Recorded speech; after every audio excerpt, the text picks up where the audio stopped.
우리의 인생은 길과 같습니다. 태어난 순간부터 죽는 그 순간까지 우리는 매 순간 의미를 찾으려고 애씁니다. 왜 살아야 할까? 어떻게 살아야 할까? 이 세상을 살아가는 동안 나는 무엇을 해야 할까? 어떻게 하면 더 좋은 세상을 만들 수 있을까? 그렇게 많은 날이 지나가고 또 한 해, 두 해 시간이 지나갑니다. 매일매일 열심히 달려갑니다. 많은 일을 하고 많은 체험을 얻기 위해 노력합니다. 땅 끝에 사는 사람이든 어린이나 청년, 부자와 가난한 자 할 것 없이 모두의 마음속 깊은 곳에 있는 질문입니다. 내 인생의 의미는 무엇일까? 나는 행복할 수 있을까? 나는 왜 이 세상에 존재할까? 누가 이 모든 것을 창조했고 왜 창조했을까? 나는 대체 누구일까? 고통이란 왜 존재하는 것일까? 형제로 자매로 함께 살아가는 평화로운 세상은 가능할까? 그리고 무엇보다도 이 인생길의 끝에는 무엇이 있을까?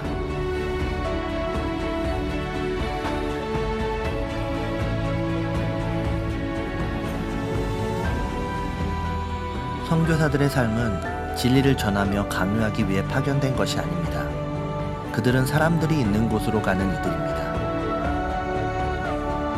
형제 자매의 말을 듣고자 하는 이들입니다. 형제 자매가 있는 곳으로 다가가는 사람들입니다. 그들이 어떠한 삶을 살고 있는지 그들의 고통을 듣습니다. 사랑하기 위해 살아갑니다. 그들의 존엄성을 일깨워주고 희망을 나누며 꿈을 꾸게 합니다. 그렇게 기쁨을 나눕니다.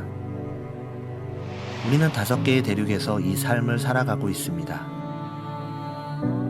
하느님 자비 복음의 종들.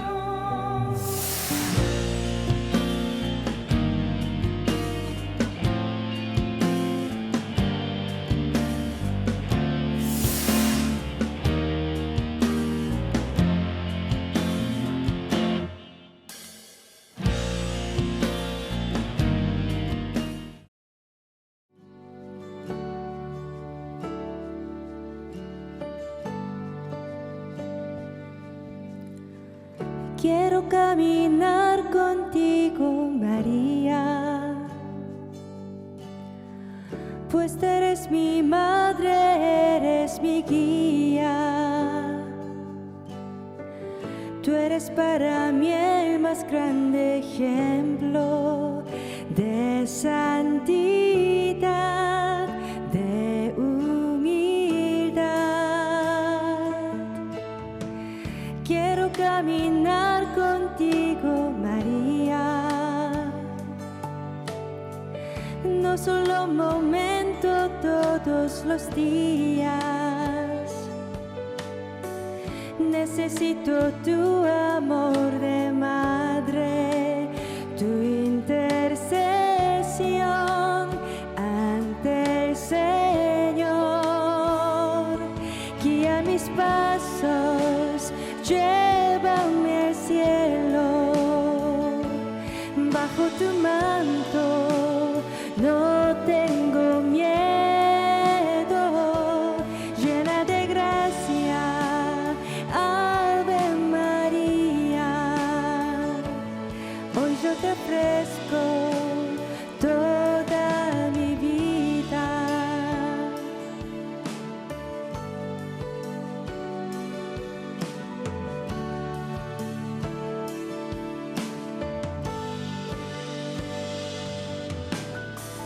Quiero caminar contigo, María, Madre en el dolor y en la alegría. Tú que fuiste fiel hasta el extremo, fiel en la cruz, fiel a Jesús. Guía mis pasos, llévame al cielo. tu manto no tengo miedo, llena de gracia, Ave María. Hoy yo te ofrezco toda mi vida. Celestial princesa, mírame con compasión. Hoy te doy mi alma, vida y corazón. Guía mis pasos, llévame al cielo. Bajo tu manto no tengo miedo, llena de gracia, Ave María. Hoy yo te ofrezco toda mi vida. Guía mis pasos, llévame al cielo. Bajo tu manto no tengo miedo, llena de gracia, Ave María. Hoy yo te ofrezco toda mi vida.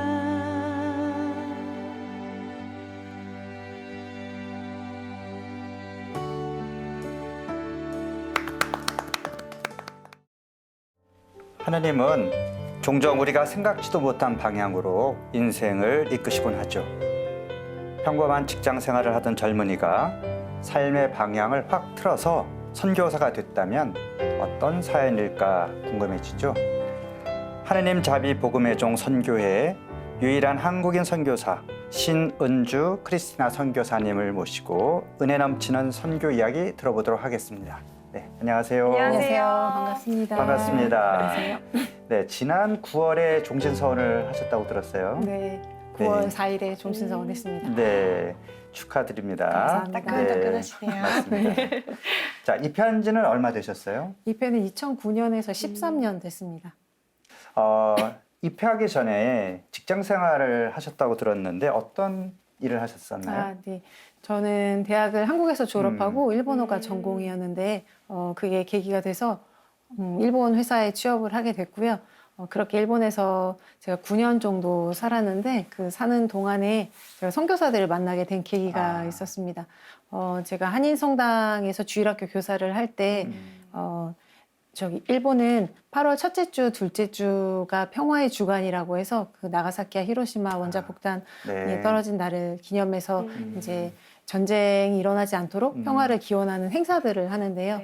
제가 있었던 그때 동경에서 한중일 청년들이 가톨릭 청년들이 모여서 평화를 위해서 이야기를 할 수 있는 심포지움을 마련해 주셨어요. 그때 제가 한국 파넬리스트로 나가서 이제 그 이야기를 하게 되었을 때 그 이야기를 들으러 오신 분들 중에 어떤 수녀님께서 수녀님네 수도에 와서 이 한일 관계에 대해서 이야기해 주셨으면 좋겠다고 말씀을 하셔서 거기에 갔을 때 저희 같이 지금 살고 있는 에스텔 팔마라는 선교사가 한국에 설립하기 전에 1년 동안 아시아 체험을 하고 있는 동안에 그 이야기를 들으러 왔던 것이 계기가 돼서 선교에 처음 찾아가게 되었고 그리고선 선교사들이랑 친해지면서 성지순례도 초대받고 지금 20대 청년들에게 저희가 하고 있는 모든 것들 기도 모임, 피정들을 저도 초대받고 밥 먹으러 놀러 가고 그러면서 선교사들이랑 친해지게 되었습니다. 네. 성당 생활은 굉장히 그때 열심히 하셨나 봐요. 네, 저희가 회사를 일본으로 가기 전에 원래는 다른 일도 하고 싶었는데 만약에 일본의 회사에 가게 되면 주일학교 교사를 열심히 하겠다고 하느님에게 공약을 걸고 제가 54일 기도를 네. 좀 오래 바치고 그렇게 이제 일본에 가게 되었는데요. 그래서 주일학교 교사도 굉장히 열심히 하고 성당 생활을 열심히 하고 있는 중이었습니다. 그러니까 기본적으로 그런 어떤 신앙생활이란 바탕은 있었고 그러니까 하느님이 또 이렇게 초대를 하신 것 같은데 아까 그 한중일 청년들 모여서 어떤 발표를 하셨다고 그랬잖아요. 어떤 내용의 발표를 하셨어요? 그때 60년대 이전에 이제 한국과 일본, 중국과 일본 관계에 대해서 그리스도인으로서 우리는 무엇을 교육받았고 또 어떻게 느끼고 있는지에 대해서 나누는 이야기였는데 제가 기억이 나는 거는 그때 사람이 사람답게 살아가기 위한 음. 그런 것이 평화가 아닐까라는 이야기를 했던 기억이 납니다. 네. 네. 그러면 약간 그 부르심을 좀 언제 느끼신 거예요? 아, 네. 제가 그렇게 선교사들이랑 친하게 지낼 때 저희 네. 선교사들이 종신서원을 하게 되었는데요. 음. 그때 제가 종신서원에 갔을 때 저희 선교사들이 종신서원 끝나고 이제 다른 나라에서 온 선교사들이랑 이야기를 나누는데 제가 그때 29살이었어요. 근데 이제 앞으로 어떻게 살 거냐, 네, 하느님께서 네 삶에 어떤 것을 계획하고 계신지 생각해 봤냐라고 물어봤을 때 하느님이 내 삶에 무슨 계획을 하고 계실지에 대한 생각을 제가 단 한 번도 해보지 않았다는 것과 제가 30이 되면 어떻게 살아야 할까라는 고민이 그때부터 들기 시작했거든요. 그래서 그 이야기를 듣고 그 통역을 해주는 선교사가 언어가 그렇게 유창하지 않았는데 저희 통역을 해줘서 무슨 통역을 했는지 모르겠는데 제가 나중에 유럽 성지순례 한번 가보고 싶다라고 얘기했는데 갑자기 그 해 7월에 선교사들이 한 달간 스페인에서 연피정을 하니 와도 된다는 얘기를 하는 거예요. 그래서 그 얘기를 듣고 아 저들이 회사를 안 다녀봐서 한 달 피정을 하려면 직장인이 한 달 회사를 휴가 내는 굉장히 힘들죠. 말도 안 되는 얘기를 네. 저 그만두라는 건데 말도 안 그쵸. 되는 얘기를 하는구나라는 생각 웃으면서 그렇게 넘기고 이제 집에 가는 길에 너무 가고 싶어졌어요. 어디서 올라오는지 모르게 너무너무 가고 싶어서 아 근데 가고 싶은데 이제 30이 되고 회사를 그만두고 그럼 내 삶은 누가 책임질 수 있을까라는 그런 고민들을 하면서 아 역시 성모님께 의탁해야겠다. 아까 노래에도 나왔는데 그 54의 기도를 다시 한번 제가 살면서 딱 2번 했는데 그때 일본 가기 전에 그리고 회사를 그만두고 가는 것이 과연 옳을까라는 기도를 하는데 기도하면서 매일매일 가고 싶었어요. 그래서 매일매일 가고 싶어서 회사를 그만두고 그리고 이제 부모님과 회사에 이야기를 하고 3개월 후에 이제 스페인과 유럽 여행 3개월 동안 이제 가게 되었는데 그때 이제 피정하면서 정말 너무 많은 것을 느꼈어요. 그 사실 언어가 제가 올라도 모르고 갔거든요. 이렇게 인사도 모르고 가서 통역을 들으면서 강의를 듣고 이제 피정을 하는 동안 제가 살면서 그렇게 침묵을 해본 적도 없었고 그리고 제 자신을 그렇게 들여다본 적도 없었던 것이 너무나 컸던 것 같아요. 그래서 처음에는 갔는데 제가 어렸을 때부터 잘못한 것들이 먼저 생각이 났어요. 아, 저 사람한테 저 친구한테 그러면 안 됐었는데 근데 왜 이런 것들을 다 기억나게 하시는지 좀 하느님이 원망스러웠던 것 같아요. 제가 돈을 이렇게 들여왔는데 근데 그것들이 거쳐지고 나니까 제가 어렸을 때부터 꿈꿔왔던 것들 그런 것들이 생각이 나기도 했고 그리고 사실 제가 선교사들을 만나기 전에 하느님 체험을 크게 2번 했었어요. 그래서 한 번은 제가 선교사들을 만나기 이전에 제 친구와 크게 싸우고 이제 집에 돌아가는 길에 너무 화가 나기도 하고 슬프기도 해서 울면서 집에 가는데 저도 모르게 제 안에서 왜 우는데? 왜 슬퍼하는데? 라는 목소리가 들려오는 것 같았어요. 근데 제가 그렇게까지 신앙심이 성당 생활은 했지만 그렇게 신앙심이 깊진 않았는데 저도 모르게 올라왔던 목소리 끝에 가족도 네 연인도 어떤 친구도 네 마음을 채워줄 수 없을 거라는 확신의 목소리가 들려온 것 같아요. 그래서 하느님만 너를 채워주실 수 있다라는 그런 체험을 했던 것이 선교사들을 만나기 이전에 했던 건데 그때 제가 느낀 건 저를 부르신다는 생각보다 하나님 참 좋으신 분이구나 라는 생각을 했고 2번째는 그 아까 말씀드렸던 선교사들 종신서원 때 그 후에 선교사들과 기도를 하는데 십자고상을 눕혀놓고 기도를 했으면 좋겠다는 이야기를 하고 들어서 그렇게 기도를 하는데 한참 예수님 눈을 바라보는데 예수님이 너무너무 슬퍼 보였어요. 그러니까 너무 슬퍼 보이면서 저는 그때까지 관상기도라는 게 무엇인지 잘 몰랐는데 마치 예수님이 십자가에 못 박히실 때 돌을 던지는 사람들이 있었는데 제가 예수님 편에 있지 않고 돌 던지는 사람 쪽에 있었던 저를 느끼면서 그때 굉장히 많이 울었는데 그러면서 예수님 눈을 봤을 때 예수님 마치 저에게 쉬고 싶다라고 하시는 것처럼 느껴졌어요. 근데 그때는 그게 무슨 말인지 몰라서 제가 마음에 담고 있다가 피정을 가서 다시 그 기도를 하고 그렇게 이제 선교사로 부르시면 안 되는데 라는 생각을 하면서 네, 저는 선교사로 살고 싶지 않았었고 그리고 저는 이제 결혼을 하고 싶었고 또 친구도 있었고 그래서 저는 되게 일찍부터 하느님께 저를 부르지 마시라는 기도를 되게 많이 했어요. 저는 결혼도 해야 되고 입양도 하고 싶고 그래서 저를 부르시지 말라는 기도를 많이 했는데 그 안에는 하느님께서 부르시면 응답해야 된다는 그런 어떤 것이 제 안에 있었던 것 그냥 같아요. 의무감으로. 의무감이었는지 뭐였는지 두려움인지 잘 모르겠는데 하느님은 너무나 큰 존재여서 부르시면 가야 된다는 생각을 네. 해서 부르시지 마시라고 제가 먼저 이야기했다라는 이야기를 하면서 그렇게 피정을 하고 이제 피정 안에서 제가 부르심이라고 확실하게 느낀 두 계기가 있었는데 네. 하나는 제가 그 피정하면서 너무 많은 생각들을 하게 됐어요. 그러면서 제가 어렸을 때 꿈꿨던 것 중에는 저희 어머니가 많은 사람들을 도와주셨는데 그것을 보면서 나도 언젠가 돈을 많이 벌면 도와야겠다. 언젠가. 그렇게만 막연히 생각했었는데 그 피정을 하면서 나에게 가난한 사람들이란 누구일까라는 묵상을 좀 하면서 제가 일본에서 회사 다닐 때 스트레스로 아파서 마음의 병이 생겨서 그만둔 저희 직장 동료들, 상사들이 생각이 많이 났어요. 재물이 없어서 가난한 사람들도 물론 많이 슬프지만 그들의 가난은 밖으로 보여서 도와줄 수 있는 이들이 있다면 마음에 지진이 나서 마음이 가난해서 누구에게도 도움을 청할 수 없는 사람들은 아무도 볼 수 없구나라는 생각을 하면서 그런 가난한 사람들을 위해 일할 수 있으면 좋겠다라는 생각이 자꾸 들면서 이게 선교사의 길인가 아니면 좋겠는데라는 생각을 계속 했었던 것 같습니다. 그 피정하면서 저에게 크게 와닿았던 것이 피정을 가기로는 했는데 피정 가기 전에 이렇게 30이 다 돼서 피정을 간다는 것 자체가 너무 두렵고 많이 불안했어요. 내가 정신이 나갔나 보다 이런 생각도 네. 들기도 하고 그러면서 이제 피정 가서 제가 제일 많이 기도했던 것들이 이사야 43장이었어요. 두려워하지 마라. 네가 어딜 가도 내가 함께 있다라는 그 말씀을 매일 읽고 매일 기도하면서 또 두렵고 또 반복이었는데 어느 날 갑자기 제 이번 그 종신서원 성구이기도 했는데요. 내가 너의 이름을 지명하여 불렀으니 너는 나의 것이다라는 네. 그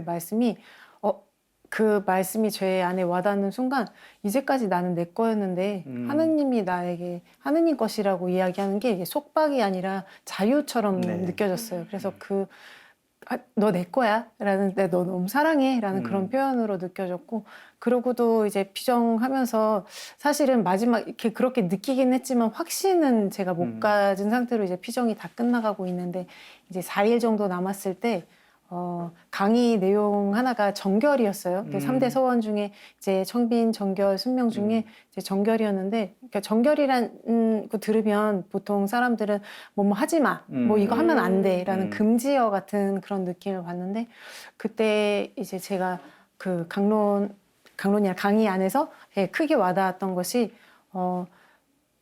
두려워하지 말고 마음껏 사랑하라는 그 선교사의 말이 너무 크게 와닿았어요. 그러면서 그 이야기를 듣는데 내가 살면서 찾던 자유와 행복이 이거구나. 저는 제 마음대로 사는 것이 자유고 그렇게 살면 행복할 거라고 느끼고 계속 살았었는데 내가 정말 예수님처럼 조건 없이 살아가면 내가 나 자신으로부터 자유로워질 수 있겠구나. 그게 하나님께서 끌어주시는 거에 네. 내가 나를 맡길 수 있는 가장 결정적인 저도 계기가 됐던 것 같습니다. 그래요. 결국은 이제 하느님의 어떤 낚시, 네. 그 이끄심에 이제 걸려서 이제 선교사로 이제 입회를 했어요. 네. 자, 입회한 후에 삶이 또 어떻게 이렇게 진행이 됐는지요? 네, 저는 입회하기 전 일본에서 선교사들을 만났기 때문에 일본에서 그 입회 준비를 2년 정도 하고 2009년 9월 20일에 네. 중요한 날에 저희 그 아르헨티나에 가서 양성을 받게 되었습니다. 그래서 3년 반 정도 스페인어를 정말 하나도 못한 상태에서 가서 전 무슨 용기로 갔는지 정말 하느님이 깨어서 넘어갔다는 표현 말고는 설명할 수 있는 네. 방법이 그 없는 것 먼 같아요. 나라를요. 네, 그 언어도 모르고 진짜 그래서 처음에는 좀 많이 힘들었던 것 같아요. 그 언어도 그렇지만 이제 제가 32살에 이제 아르헨티나를 가게 되었는데 그때 너무 많은 변화가 있어서 그게 좀 쉽지 않았고 그래서 양성 받는 기간이 조금 길어서 3년 반 정도 양성을 받고 4년 정도는 그 아르헨티나에 저희가 그 당시에 10개의 공동체가 있었는데요. 그 중에서 이제 다른 선교 사명을 살고 있는 다른 공동체에 가서 빈민촌에서도 살고 또 마지막에는 양성 받고 있는 선교사들이랑도 1년 또 살고 왔습니다. 그러면은 종신서원 하기 전이지만 거기서도 이제 선교사로서 활동을 하신 거잖아요. 네. 선교사들이 주로 하는 일이 어떤 건가요? 저희는 복음 선포를 직접 하고 있는데 그래서 피정, 강의, 이제 아이들 기도 모임, 학교 그리고 선교 체험 등을 통해서 아르헨티나랑 여기랑 많이 차이는 나진 않지만 그런 걸 통해서 사람들이 직접 하느님 체험을 할 수 있는 네. 것들을 저희가 다양한 방법을 통해서 하고 있습니다. 네. 자, 그럼 거기서 만난 사람들한테 교리도 가르치지만 또 가난한 사람들이고 또 그들이 삶의 어려움에 또 직접 또 들어가서 함께 해야 될 그런 경우도 있었을 것 같은데요. 네. 거기서 있었던 좀 인상적인 체험 좀 나눠주시죠. 제가 빈민촌 공소 안에 빈민촌 입구긴 하지만 빈민촌 안에 있는 공소에 살 때 아이들이 정말 많았어요. 집집마다 아이들이 정말 너무너무 많았는데 아이들이랑 이제 놀면서 이제 친해진 아이들 중에는 부모님이 양쪽 부모님 다 계시지 않는 친구들이 너무나 많았는데 특히 저희 집에 매일매일 이제 담 넘어 놀러 오는 아이들이 있었어요. 그 아이들 중에 엄마는 이제 아빠가 알코올 중독이셔서 엄마는 이제 그걸 못 참고 이제 집을 나가셨는데 아이들을 다 두고 가셨어요. 그래서 아이들이 엄마를 많이 그리워하고 있을 때였는데 어느 날 저희가 동네 아이들이 치과를 갈 정의 형편은 안 되니까 그 치대생들이 마지막 이제 실습을 할 때 그 아이들에게 교통비를 다 대주고 도심으로 이제 갈 수 있는 차도 대절해주고 왔다 갔다 할 수 있게 해주는 그 치료비도 안 내고 할 수 있게 해주는 게 있었는데 그게 이제 왕복이랑 다 합치면 4시간 정도 되니까 아이들이 다 엄마들이 도시락을 싸서 가거든요. 과자도 싸주고. 근데 그 중에 제가 친하게 지냈던 저희 집에 담 넘어왔던 세 자매는 그렇게 갈 수가 없는 엄마 형편이었어요. 아빠가 없어요. 아빠는 계신데 알코올 중독이었고 그렇구나. 이제 엄마가 안 계시고 그래서 그 세 친구 중에 한 명이 이제 치과에 갈 때 아무한테도 말하지 말라고 얘기를 하고 왜냐면 제가 이제 거기 선교사인 걸 아니까 이제 차별한다고 얘기할까봐 이제 너한테만 특별히 점심이랑 준비해서 이제 그렇게 갔는데 둘이 나란히 앉아서 이제 밥을 먹으니까 다른 친구들이 그 친구에게 너희 이모냐고 물어보는 거예요. 저희 얼굴이 참 많이 다른데. 근데 그랬더니 그 친구가 우리 엄마야 라고 얘기를 하더라고요. 그래서 그 두 가지 크게 저한테 하느님 나라의 체험을 하게 해주신 것이 있는데 하나는 그 동네 아이들이 천년성체를 할 때 이제 거기는 그렇게 엄격하지 않아요.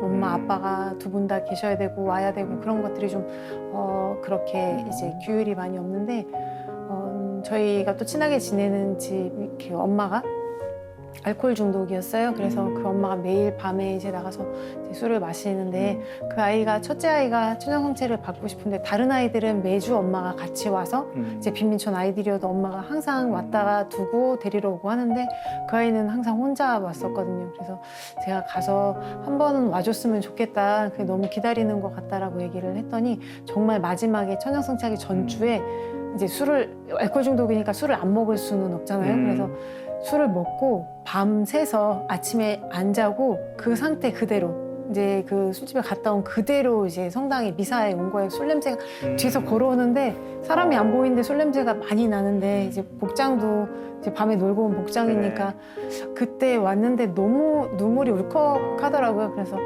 예수님이라면 누구든지 다 받아주시지 않을까라는 그런 체험과 또 이제 그러면서 이게 하느님 나라 백성들의 모습이 아닐까라는 생각을 하게 된 게 기억에 남고요.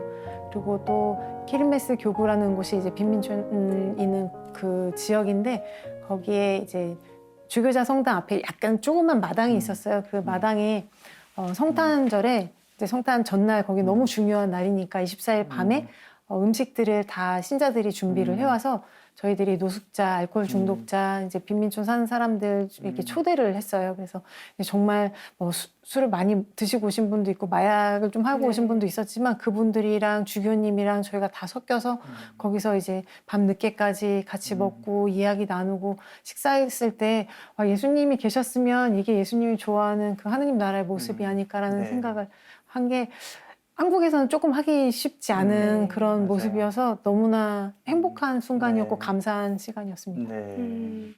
사람들 생각이 참 많이 나는데요.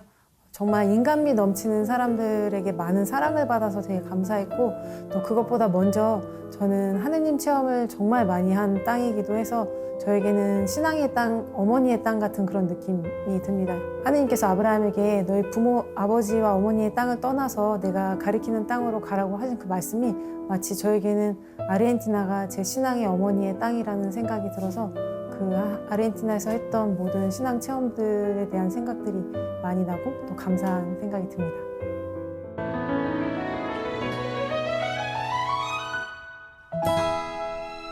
네, 선교사님, 자 아르헨티나에서 있었던 여러 가지 이야기 들었는데 이제 한국에 들어오셨잖아요. 네. 언제 또 왜 들어오신 거죠? 네. 네. 2017년 3월 1일에 들어왔는데요. 네. 저희가 아까 처음에 저 소개해 주실 때 한국의 유일한 한국 선교사라고 네. 말씀하신 것처럼 저희가 크지 않은 국제 선교회인데요. 아직 한국 사람이 저밖에 없어서 한국 선교사들이 2006년에 이제 한국에 와서 활동을 하고 있는데 선교사들이 말도 굉장히 잘하지만 한국 사람이 있었으면 좋겠다는 얘기를 계속 했어요. 근데 저는 계속 안 오고 싶어서 버티고 있다가 이제 정말 왔으면 좋겠다라는 얘기를 해서 그때 오게 되었습니다. 그러면 한국에 와서 한국에서의 미션이 있을 거 아니에요? 네. 어떤 미션을 받고 오셨어요? 네, 한국에서는 지금 함께하고 제가 왔을 때는 아직 청년들이랑 그렇게 많은 활동들은 없었는데 지금은 청년들이랑 활동을 많이 하고 있고요. 그리고 또 자비의 선교사 학교라는 것들을 저희 선교사들이 자비의 희년을 계기로 이제 시작을 했고, 그리고 한국과 일본의 한일 관계 문제에도 많이 관심이 있어서 일본에도 저희 공동체가 있어서 한일 교류, 그리고 저희가 필리핀에도 공동체가 있어서 한국과 일본 친구들이 필리핀에 미션을 같이 가는 일들이나 아니면 봉사활동도 같이 하고 있고요. 그 이제 선교회 이름이 사실 어려워요. 네. 그리고 한국에 아직 많이 알려져 있지 않고. 네. 그래서 이제 선교회 소개 좀 해주시면 좋겠는데 네. 하느님 자비 복음의정 선교회 네. 어떤 선교회인가요? 네. 저희는 2002년도에 독일의 뮌스터 교구의 교구장님의 인가로 이제 설립이 된 선교회인데요. 국제 선교회고 그렇게 많이 크지는 않지만 4대륙 15개국에서 활동을 하고 있습니다. 주로 유럽에 좀 많이 있고 남미 3개 나라와 그 아프리카 토고하고 이제 아시아는 필리핀이랑 한국, 일본 이렇게 3나라에서 저희가 활동을 하고 있습니다. 다 비슷한 활동을 하고 있고요. 저희는 이제 그 수도자들과 마찬가지로 서원을 3대 서원을 하고 네 번째로 형제애라는 것을 한 가지 서원을 더 하고 있고요. 그리고 저희는 다양한 형태의 삶으로 이루어진 그런 공동체여서 저희처럼 축성 생활을 하고 있는 선교사들, 남자 여자, 남자 선교사들은 사제 서풍을 받아서 이제 선교사제로 활동을 하고 있고, 그리고 이제 저희뿐만 아니라 평신도 회원들이 있어서 이제 가정을 이루고 계신 분들, 청년들이 자신의 삶의 형태에 맞게 서약을 하고 그리고 매년 이렇게 갱신을 하면서 살아갈 수 있는 좀 제속회랑은 다른 의미로 그렇게 함께 활동을 하고 있습니다. 그러면 한국에는 어디에 공동체가 있나요? 한국에는 대전회밖에 없습니다. 네, 대전 한 개. 네. 그리고 몇 명이 살고 계세요? 저희가 지금 4명이 원래 5명이었는데 지금 4명, 한 명이 4년 동안 중요한 다른 사도직을 맡게 돼서 4년 후에 돌아오고 지금은 4명이서 살고 있습니다. 혹시 성소자가 있나요? 고민 중인 친구가 있긴 합니다. 네. 좀 많은 회원들이 이 선교에 관심을 가지면 좋겠습니다. 네, 네. 감사합니다. 선교를 하실 때 좀 우선해 두시는 것들이 있는지, 네. 뭐 청년이라던가. 네. 저희가 2018년 총회 이후로 청년들에 대한 우선적인 선교를 하기로 결정을 했는데요. 네. 그 이유는 많은 청년들이 우리나라뿐만 아니라 세계의 많은 청년들이 자신의 삶에 많은 고민들을 하고 결정하는 것들이 어렵고 또 하느님께로부터 좀 멀어져가는 그런 것들을 저희가 같이 정말 많은 평가를 하면서 비슷한 이야기들이 나오면서 저희들이 청년을 우선적으로 하고 있습니다. 물론 어른들을 위해서도 다른 성인들을 위한 프로그램도 있지만 청년들 활동을 저희가 주로 많이 하고 있습니다. 그럼 우리 청년들을 위해서 좀 어떤 활동들을 하고 계시는 거예요? 네, 저희는 청년들에게 그 성소라고 하면 이제 사제 성소, 수도자 성소를 생각하기 쉽잖아요. 근데 사실 하느님께서 내가 이 세상에서 어떻게 살아가면 좋을지 넓은 의미의 성소를 아예 친구들이 좀 기도하고 찾아볼 수 있는 곳이 많지 않아서 자신의 성소, 이 세상에서 나는 어떤 사람으로 살아가야 할지 그런 성소를 찾는 디스커버리라는 프로그램을 하고 있고 또 그것뿐만 아니라 아까 말씀드렸던 한일교류, 그 제주도나 국내 봉사활동이랑 필리핀 선교 체험들도 하는데 그게 그냥 그것만 가는 것이 아니라 이렇게 피정과 사전 모임과 그런 기도 모임을 함께 동반하고 있고 또 그거 말고 저희가 청년의 소속 SMY라는 청년의 소속 청년들이 있어요. 그래서 그 친구들 양성 그리고 또 그 친구들이 다른 친구들보다 먼저 걸으면서 또 다른 청년들을 위한 프로그램을 준비를 저희랑 같이 하고 또 피정의 강의도 같이 준비하고요. 그래서 그리고 개인적인 만남, 영적 동반이라든지 아니면 개인적인 나눔 같은 것들도 함께 하고 있습니다. 요즘 청년들이 고민이 굉장히 많잖아요. 네. 예, 선교사님이 청년들 만나면서 청년들이 이런 고민을 많이 하고 있구나. 이렇게 좀 도와주고 싶다. 이런 것이 좀 소개 좀 해주세요. 네, 청년들에게 가장 많이 듣는 거는 내 이야기를 할 곳이 없다라는 이야기를 정말 많이 합니다. 그러니까 자기의 부족한 점이나 약점을 친구에게 얘기하면 언젠가는 그게 공격이 될 수 있어서 말하기 어렵고 또 자기가 좀 잘된 일 그런 이야기를 나누고 싶어도 또 질투의 대상이 될까 봐 쉽지 않다는 얘기를 했는데 너무 마음이 아팠는데 그래서 친구들이 자기가 불편한 것, 어려운 것, 그런 거 잘 못하는 것들 그런 것들을 이야기할 수 있는 장소가 많이 없어서 그래서 친구들이랑 이제 개인적으로도 많이 만나기도 하는데요. 그리고 또 많이 듣는 이야기는 관계 속의 어려움, 관계 안에서 정말 생각보다 많은 친구들이 자존감이 낮다라는 이야기를 굉장히 많이 해요. 그래서 그 안에서 다른 사람들의 눈치를 많이 보고 자기가 어떻게 해야 될지 모르겠다는 이야기와 또 새로운 사람 만나는 것들이 너무 힘들다. 왜냐하면 그 사람들을 어떻게 맞춰야 될지 모르겠다는 이야기를 하는 친구들도 많고 정말 앞으로 어떻게 살아야 할지 무엇이 옳은 길인지 그건 사실 뭐 제가 청년일 때도 고민했던 거긴 그렇죠. 하지만 조금 더 많이 두려워하고 있는 것 같습니다. 그러면 어떤 조언을 해주세요? 뭐가 중요하다?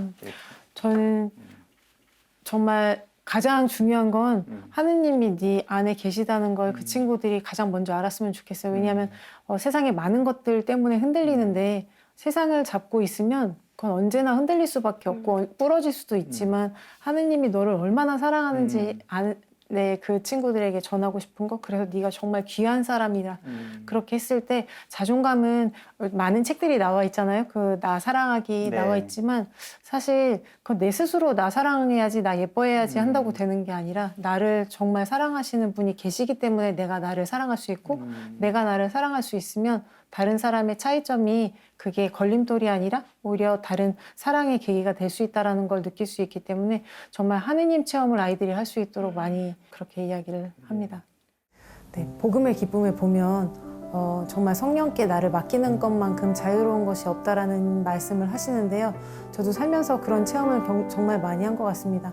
정말 제가 제 안에 있는 나약함 안에서 제가 저를 살아갈 때 하느님께서 저를 더 기쁘게 자유롭게 행복하게 이끌어 주신다는 생각을 많이 하면서 살기 때문에 많은 청년들도 자신의 성령의 이끄심에 맡겼으면 좋겠고 또 그리고 제가 살면서 가장 저에게 큰 도움이 되었던 말은 하느님께서는 준비된 사람을 부르시는 게 아니라 부르신 사람을 준비시킨다는 말씀을 제가 늘 아르헨티나에서 가지고 살았는데요. 저는 하나도 완벽한 것이 없고 그리고 저는 세상에 참 무관심한 사람이었는데 그럼에도 불구하고 저를 부르셔서 하느님께서 원하시는 대로 쓰신다는 그것 자체가 많은 청년들에게도 마찬가지가 아닐까라는 생각이 듭니다. 그래서 두려워하지 말고 또 성령께 자신을 맡기며 살아가셨으면 좋겠습니다.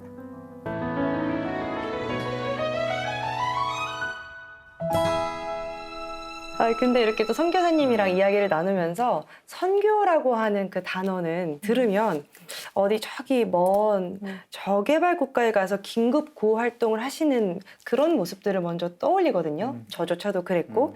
그럼 한국에서는 무슨 선교를 할까 또 이런 생각도 들었고요. 근데 선교사님이랑 이야기를 하다 보니까 선교가 꼭 그런 것만은 아니구나 하는 생각이 들었습니다. 선교라는 거 어떤 거라고 생각하세요? 네. 참, 장황하게 얘기하려면 많은 것들을 이야기할 수 있는 것이기도 하지만, 선교는 함께 살아가는 것이라는 생각이 듭니다. 일상 안에서 삶을 통해서, 행동을 통해서, 사실 우리가 너무 많은 말들을 듣고 살잖아요. 그래서 그런 많은 말들보다, 그런 어떤 행동이나 어떤 그런 따스한 그런 손길을 통해서 하느님이 너와 함께 계시다라는 것을 느낄 수 있게 도와주는 것, 그리고 네가 정말 귀한 사람으로 이 세상에 왔다라는 것, 그래서 네가 다른 사람도 귀하게 볼 수 있다라는 걸 함께 나눌 수 있는 것이 선교가 아닐까라는 생각이 듭니다. 네. 사실 모든 그리스도인은 선교의 사명을 가지고 있죠. 신앙인으로 산다는 게 너무 좋아서 하느님의 사랑을, 내가 받은 그 하느님의 사랑을 이웃에게 전하고 싶은 마음, 그것이 바로 선교일 겁니다. 누구나 자기 자리에서 선교사로 살 수 있다는 사실을 마음에 새기면 좋겠습니다. 네, 오늘 신은주 크리스티나 선교사님 아주 선교사의 귀한 삶 또 신앙 이야기 나눠주셔서 고맙습니다. 감사합니다. 오늘의 세상이 간절히 기다리는 건 자비다. 많은 아픔, 고통을 낫게 해달라고.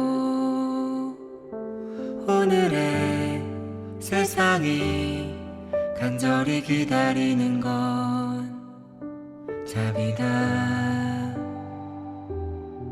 많은 슬픔, 외로움 낫게